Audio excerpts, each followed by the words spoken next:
I think it's been referred to as the patron saint of magazine circulation, and we've all been praying for it to come along for a little while now.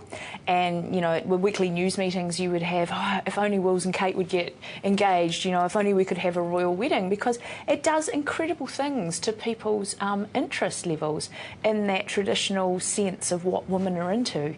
Romance, love, marriage, wedding, dresses, it has everything. And people want that, they crave every single little detail, no matter how minute it is. Because people like to see what they did in their weddings and what happened in their engagements and see if they can make any kind of correlation. But also it's become a lot more work as well than perhaps traditionally it was, because mainstream media have become very interested in it all of a sudden. You know, you having it covered by 6pm News, it's the lead story. You know, newspapers, if they've got it on the front page. Why is it so much bigger? Because I'm just trying to think of a huge celebrity couple. Let's say Brad and Ange decide to get married. Yeah. But it wouldn't be this big still, would it?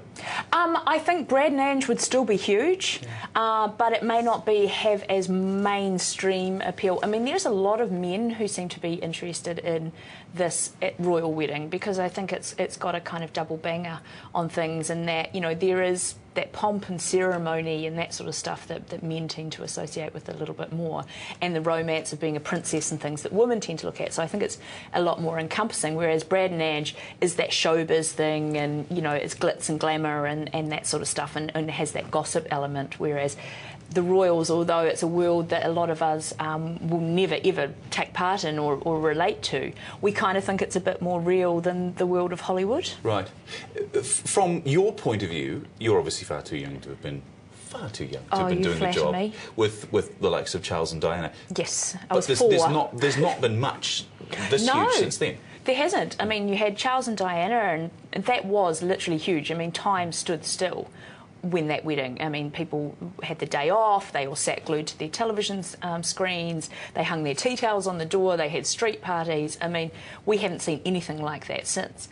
And then perhaps the next closest thing was when Andrew married Fergie, and that was a bit of a fizzer, because we kind of expected it to be the same as it was with Charles and Diana. She was a bit hucklery though, wasn't she? Let's face it. Oh, and she had those Diana. sailors. They haven't been the best at marrying. You know, there have been affairs, there have been people who've run off with other people and that sort of stuff, but it never really probably got the attention that it did from the press as with the Diana thing. She's already being labelled the next Diana, like they all are, though. Of course, but why wouldn't she? I mean, that's the closest thing that you're going to be able to draw a comparison to.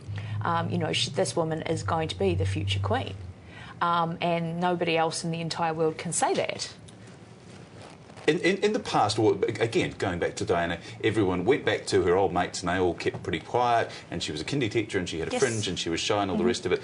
They probably, so much has changed since then, they're going to be pretty aggressive and dig a little harder on the backstory of Kate, aren't they? Look, I think they've already dug. It's not like she's been on the scene for 2 minutes. No. This is an 8-9 year romance. And there has been stuff that has come out about her family. I mean, she had a drug-dealing uncle. There have been stories that link her back hundreds of years to having criminal ancestors. You know, she's had a lot of dirt dug up on her already, and she's come out pretty clean. I mean, I think that's the where things are at for Kate, is that she has kept herself nice. I mean, she hasn't spoken to the media, she hasn't done anything scandalous. I mean, I think the most scandalous thing she's ever done is wear a green sequined kind of leotard and do some roller skating as a fundraiser. You know, that seems to be the most scandalous thing the girl's done. The actual wedding, how mental is that going to be? Oh, it will be absolutely mental, and everybody will be trying to outdo everybody else, and it'll be, let's try and get the best shots or the best coverage or, you know, the inside word. But we're going to be bombarded with stuff right up until the wedding, on speculation on where it's going to be, what she's going to wear, all of that sort of stuff. There will be stories for Africa, I can tell you.